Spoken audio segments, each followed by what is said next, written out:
With me now is Kelly Sundberg, former officer with the Canada Border Services Agency. Kelly, thanks so much for your time.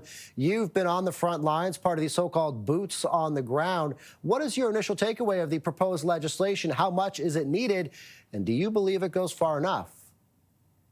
Well, we've had a lot of promises from this government over the years, and we haven't seen any of it come to fruition.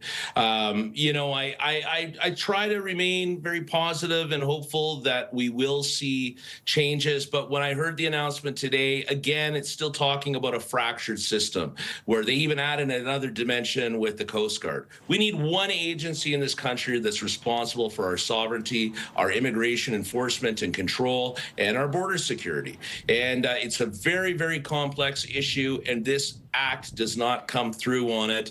I've had a lot of calls over the last few months at my office here at the university from members of the CBSA and RCMP who have shared their frustrations that a lot of the information that's being given to the public with regards to what's being told to us and what's actually being happened is quite disconnected. So time will tell, but I'm not optimistic.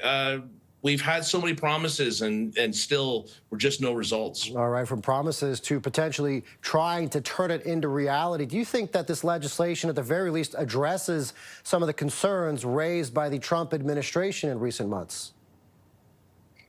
I think all it does is try to appease the Trump administration, but I'd like to see legislation that's designed to keep Canadians safe. So does this legislation improve our border security, improve our immigration integrity, and improve the public safety of Canadians? No, it does not. It doesn't even come close. Does it send out some messaging to the Americans, to others, to try to look as if there's something happening? Yes, it's the same. It's the same as we've seen in past. So I hope I'm wrong, but I don't think I am, unfortunately. I think this is more about pandering to us and us as the public and the Americans, and it has very little to do with keeping us safe. Kelly Sundberg is a former Canadian Canada Border Services officer. Kelly, I greatly appreciate your insight and your time today. Thanks so much.